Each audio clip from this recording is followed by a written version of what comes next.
A Study in Scarlet by Sir Arthur Conan Doyle. Chapter 13. A continuation of the reminiscences of John Watson, M.D. Our prisoner's furious resistance did not apparently indicate any ferocity in his disposition towards ourselves, for on finding himself powerless, he smiled in an affable manner, and expressed his hopes that he had not hurt any of us in the scuffle. "I guess you're going to take me to the police station," he remarked to Sherlock Holmes. "My cab's at the door." "If you'll loose my legs, I'll walk down to it. I'm not so light to lift as I used to be." Gregson and Lestrade exchanged glances, as if they thought this proposition rather a bold one, but Holmes at once took the prisoner at his word, and loosened the towel with which he had bound his ankles. He rose and stretched his legs, as though to reassure himself that they were free once more. I remember that I thought to myself as I eyed him that I had seldom seen a more powerfully built man, and his dark sunburned face bore an expression of determination and energy which was as formidable as his personal strength. "If there's a vacant place for a chief of police, I reckon you were the man for it," he said, gazing with undisguised admiration at my fellow lodger. "The way you kept on my trail was a caution." "You had better come with me," said Holmes to the two detectives. "I can drive you," said Lestrade. "Good. And Gregson can come inside with me. You too, Doctor. You have taken an interest in the case, and may as well stick to us." I assented gladly, and we all descended together. Our prisoner made no attempt at escape, but stepped calmly into the cab which had been his, and we followed him. Lestrade mounted the box, whipped up the horse, and brought us in very short time to our destination. We were ushered into a small chamber, where a police inspector noted down our prisoner's name, and the names of the men with whose murder he had been charged. The official was a white-faced, unemotional man, who went through his duties in a dull, mechanical way. "The prisoner will be put before the magistrates in the course of the week," he said. "In the meantime, Mr. Jefferson Hope, have you anything that you wish to say? I must warn you that your words will be taken down, and may be used against you." "I have a good deal to say," said our prisoner slowly. "I want to tell you gentlemen all about it." "Hadn't you better reserve that for your trial?" asked the inspector. "I may never be tried," he answered. "You needn't look startled. It isn't suicide I'm thinking of." "Are you a doctor?" He turned his fierce dark eyes upon me as he asked this last question. "Yes, I am," I answered. "Then put your hand here," he said with a smile, motioning with his manacled wrists towards his chest. I did so, and became at once conscious of an extraordinary throbbing and commotion which was going on inside. The walls of his chest seemed to thrill and quiver as a frail building would do inside when some powerful engine was at work. In the silence of the room I could hear a dull humming and buzzing noise which proceeded from the same source. "Why," I cried, "you have an aortic aneurysm." "That's what they call it," he said placidly. "I went to a doctor last week about it, and he told me that it is bound to burst before many days have passed. It has been getting worse for years. I got it from overexposure and underfeeding among the Salt Lake Mountains. I've done my work now, and I don't care how soon I go, but I should like to leave some account of the business behind me. I don't want to be remembered as a common cutthroat." The inspector and the two detectives had a hurried discussion as to the advisability of allowing him to tell his story.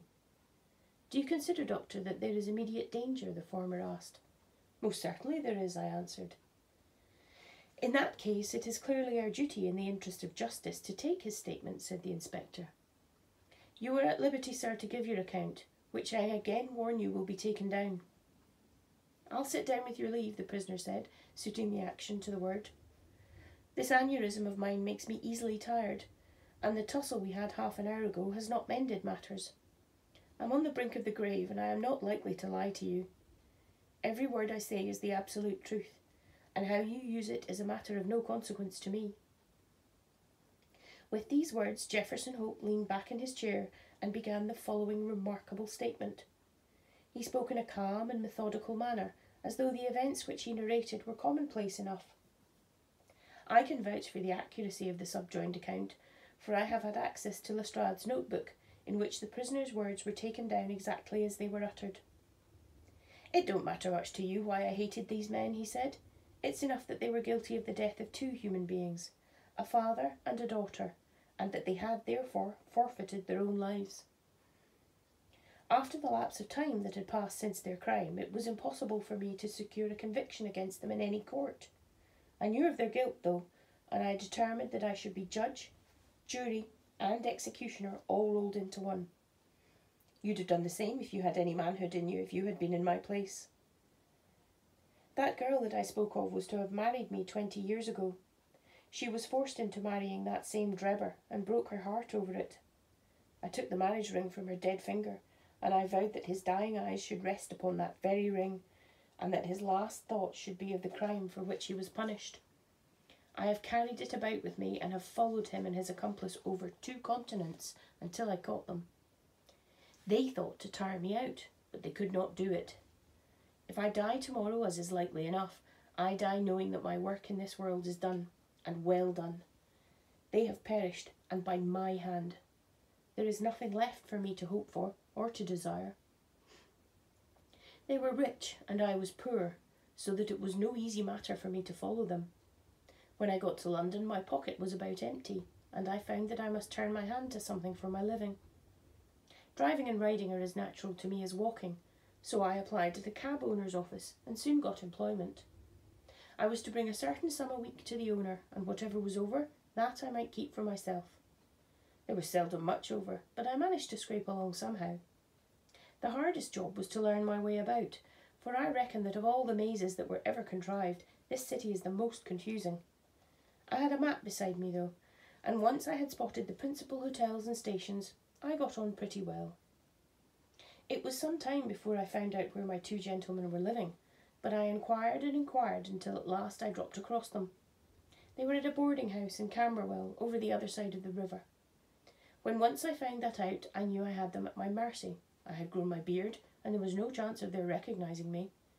I would dog them and follow them until I saw my opportunity. I was determined that they should not escape me again. They were very near doing it for all that. Go where they would about London, I was always at their heels. Sometimes I followed them on my cab and sometimes on foot, but the former was the best, for then they could not get away from me. It was only early in the morning or late at night that I could earn anything, so that I began to get behind with my employer. I did not mind that, however, as long as I could lay my hand on the men I wanted. They were very cunning, though. They must have thought that there was some chance of their being followed, for they would never go out alone, and never after nightfall. During 2 weeks I drove behind them every day, and never once saw them separate. Drebber himself was drunk half the time, but Stangerson was not to be caught napping. I watched them late and early, but never saw the ghost of a chance. But I was not discouraged, for something told me that the hour had almost come. My only fear was that this thing in my chest might burst a little too soon, and leave my work undone.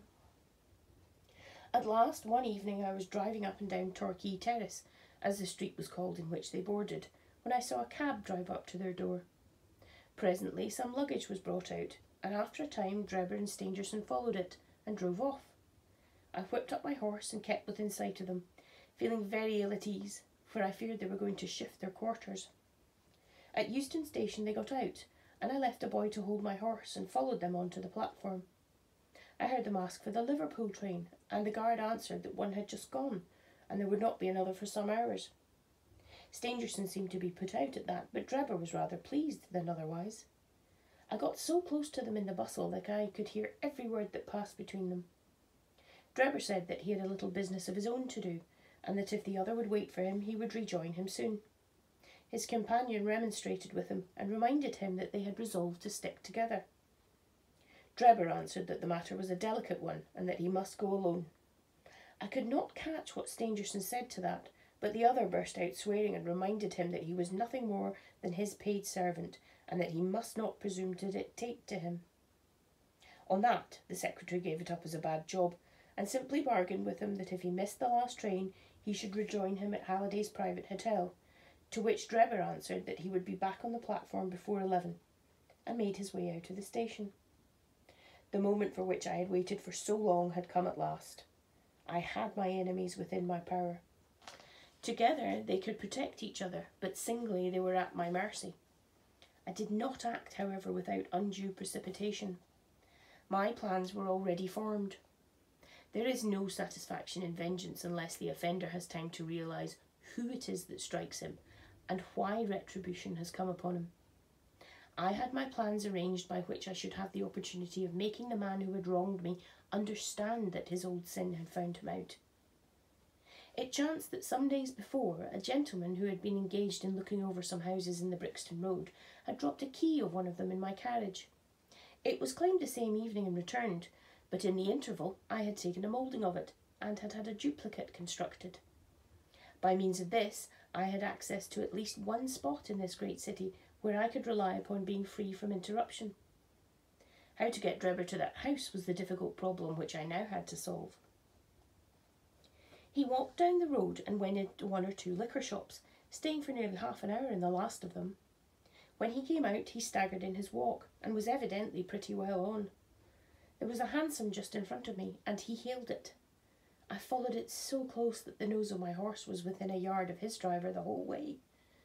We rattled across Waterloo Bridge, and through miles of streets, until, to my astonishment, we found ourselves back in the terrace in which he had boarded. I could not imagine what his intention was in returning there, but I went on and pulled up my cab 100 yards or so from the house. He entered it, and his hansom drove away. "Give me a glass of water, if you please. My mouth gets dry with all the talking." I handed him the glass, and he drank it down. "That's better," he said. Well, I waited for a quarter of an hour or more, and then suddenly there came a noise like people struggling inside the house. The next moment the door was flung open, and two men appeared, one of whom was Drebber, and the other was a young chap whom I had never seen before. This fellow had Drebber by the collar, and when they came to the head of the steps, he gave him a shove and a kick which sent him half across the road. "You hound," he cried, shaking his stick at him. "I'll teach you to insult an honest girl." He was so hot that I think he would have thrashed Drebber with his cudgel, only that the cur staggered away down the road as fast as his legs would carry him. He ran as far as the corner, and then, seeing my cab, he hailed me and jumped in. "Drive me to Halliday's private hotel," said he. When I had him fairly inside my cab, my heart jumped so with joy that I feared lest this moment my aneurysm might go wrong. I drove along slowly, weighing in my own mind what it was best to do. I might take him right out into the country, and there in some deserted lane have my last interview with him. I had almost decided upon this when he solved the problem for me. The craze for drink had seized him again, and he ordered me to pull up outside a gin palace. He went in, leaving word that I should wait for him. There he remained until closing time, and when he came out he was so far gone that I knew the game was in my own hands. Don't imagine I intended to kill him in cold blood. It would only have been rigid justice if I had done so, but I could not bring myself to do it. I had long determined that he should have a show for his life if he chose to take advantage of it. Among the many billets which I have filled in America during my wandering life, I was once janitor and sweeper out of the laboratory at York College. One day the professor was lecturing on poisons, and he showed his students some alkaloid, as he called it, which he had extracted from some South American arrow poison, and which was so powerful that the least grain meant instant death. I spotted the bottle in which this preparation was kept, and when they were all gone, helped myself to a little of it. I was a fairly good dispenser, so I worked this alkaloid into small soluble pills, and with each pill I put in a box a similar pill made without the poison. I determined at the time that when I had my chance, my gentlemen should each have a draw out of one of those boxes, while I ate the pill that remained. It would be quite as deadly and a good deal less noisy than firing across a handkerchief. From that day I always had my pill boxes about me, and the time had come to use. It was nearer 1 than 12, and a wild bleak night, blowing hard and raining in torrents. Dismal as it was outside, I was glad within, so glad that I could have shouted out from pure exultation.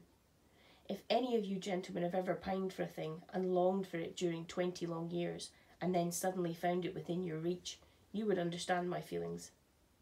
I lit a cigar and puffed at it to steady my nerves, but my hands were trembling and my temples throbbing with excitement. As I drove, I could see old John Ferrier and sweet Lucy looking at me out of the darkness and smiling at me, just as plain as I see you all in this room. All the way they were ahead of me, one on each side of the horse, until I pulled up at the house in the Brixton Road. There was not a soul to be seen, nor a sound to be heard, except the dripping of the rain. When I looked in at the window, I found Drebber all huddled together in a drunken sleep. I shook him by the arm. "It's time to get out," I said. "All right, cabby," said he. I supposed he thought we had come to the hotel that he had mentioned, for he got out without another word and followed me down the garden. I had to walk beside him to keep him steady, for he was still a little top-heavy. When we came to the door, I opened it, and I led him into the front room. I give you my word that all the way the father and daughter were walking in front of us. "It's infernally dark," said he, stamping about. "We'll soon have a light," I said, striking a match and putting it into a wax candle which I had brought with me. "Now, Enoch Drebber," I continued, turning to him and holding the light to my own face, "who am I?" He gazed at me with bleared, drunken eyes for a moment, and then I saw a horror spring up in them and convulse his whole features, which showed me that he knew me. He staggered back with a livid face, and I saw the perspiration break out on his brow, while his teeth chattered in his head. At the sight, I leaned my back against the door and laughed out loud and long. I had always known that vengeance would be sweet, but I had never hoped for the contentment of the soul which now possessed me. "You dog," I said, "I have hunted you from Salt Lake City through St. Petersburg, and you have escaped me. Now at last your wanderings have come to an end, for either you or I shall never see tomorrow's sunrise." He shrank still farther away as I spoke, and I could see on his face that he thought I was mad. So I was for the time. The pulses in my temples beat like sledgehammers, and I believe I would have a fit of some sort if the blood had not gushed from my nose and relieved me. "What do you think of Lucy Ferrier now?" I cried, locking the door and shaking the key in his face. "Punishment has been slow in coming, but it has overtaken you at last." I saw his coward lips tremble as I spoke. He would have begged for his life, but he knew well it was useless. "Would you murder me?" he stammered. "There is no murder," I answered. "Who talks of murdering a mad dog? What mercy had you upon my poor darling when you dragged her from her slaughtered father and bore her away to your accursed and shameless harem?" "It was not I who killed her father," he cried. "But it was you who broke her innocent heart," I shrieked, thrusting the box before him. "Let the high God judge between us. Choose and eat. There is death in one and life in the other. I shall take whatever you leave. Let us see if there is justice upon the earth, or if we are ruled by chance." He cowered away with wild cries and prayers for mercy, but I drew my knife and held it to his throat until he had obeyed me. Then I swallowed the other, and we stood facing one another in silence for a minute or more, waiting to see which was to live and which was to die. Shall I ever forget the look which came over his face when the first warning pangs told him the poison was in his system? I laughed as I saw it, and held Lucy's marriage ring in front of his eyes. It was but for a moment, for the action of the alkaloid is rapid. A spasm of pain contorted his features, and he threw his hands out in front of him, staggered, and then with a hoarse cry fell heavily upon the floor. I turned him over with my foot and placed my hand upon his heart. There was no movement. He was dead. The blood had been streaming from my nose, but I had taken no notice of it. I don't know what it was that put it into my head to write upon the wall with it. Perhaps it was some mischievous idea of setting the police upon a wrong track, for I felt light-hearted and cheerful. I remembered a German being found in New York with Rache written above him, and it was argued at the time in the newspapers that the secret societies must have done it. I guessed that what puzzled the New Yorkers would puzzle the Londoners, so I dipped my finger in my own blood and printed it on a convenient place on the wall. Then I walked down to my cab and found there was nobody about and that the night was still very wild. I had driven some distance when I put my hand into the pocket in which I usually kept Lucy's ring and found it was not there. I was thunderstruck at this, for it was the only memento I had of her. Thinking that I might have dropped it when I stooped over Drebber's body, I drove back, leaving my cab in a side street, and I went boldly up to the house, for I was ready to dare anything rather than lose the ring. When I arrived there, I walked right into the arms of a police officer who was coming out, and only managed to disarm his suspicions by pretending to be hopelessly drunk. That was how Enoch Drebber came to his end. All I had to do then was to do as much for Stangerson and so pay off John Ferrier's debt. I knew that he was staying at Halliday's private hotel, and I hung about all day, but he never came out. I fancy that he suspected something when Drebber failed to put in an appearance. He was cunning with Stangerson, and always on his guard. If he thought he could keep me off by staying indoors, he was very much mistaken. I soon found out which was the window of his bedroom, and early next morning I took advantage of some ladders which were lying in the lane behind the hotel, and so made my way into his room in the grey of the dawn. I woke him up, and told him that the hour had come when he was to answer for the life he had taken so long before. I described Drebber's death to him, and I gave him the same choice of the poisoned pills. Instead of grasping at the chance of safety which that offered him, he sprang from his bed and flew at my throat. In self-defence I stabbed him to the heart. It would have been the same in any case, for Providence would never have allowed his guilty hand to pick out anything but the poison. I have little more to say, and it's as well, for I am about done up. I went on cabbing it for a day or so, intending to keep at it until I could save enough to take me back to America. I was standing in the yard when a ragged youngster asked if there was a cabby there called Jefferson Hope, and said that his cab was wanted by a gentleman at 221B Baker Street. I went round suspecting no harm, and the next thing I knew, this young man here had the bracelets on my wrist, and as neatly snackled as ever I saw in my life. And that's the whole of my story, gentlemen. You may consider me to be a murderer, but I hold that I am just as much an officer of justice as are you. So thrilling had the man's narrative been, and his manner so impressive, that we sat silent and absorbed. Even the professional detectives, blasé as they were in every detail of crime, appeared to be keenly interested in the man's story. When he had finished, we sat for some minutes in a stillness which was only broken by the scratching of Lestrade's pencil as he gave the finishing touches to his shorthand account. "There is only one point on which I should like a little more information," Sherlock Holmes said at last. "Who was your accomplice who came for the ring which I advertised?" The prisoner winked at my friend. "I can tell my own secrets," he said, "but I don't get other people into trouble. I saw your advertisement, and I thought it might be a plant, or it might be the ring which I wanted. My friend volunteered to go and see. I think you'll own he did it smartly." "Not a doubt of that," said Holmes heartily. "Now, gentlemen," the inspector remarked gravely, "the forms of the law must be complied with. On Thursday the prisoner will be brought before the magistrates, and your attendance will be required. Until then, I will be responsible for him." He rang the bell as he spoke, and Jefferson Hope was led off by a couple of warders, while my friend and I made our way out of the station and took a cab back to Baker Street.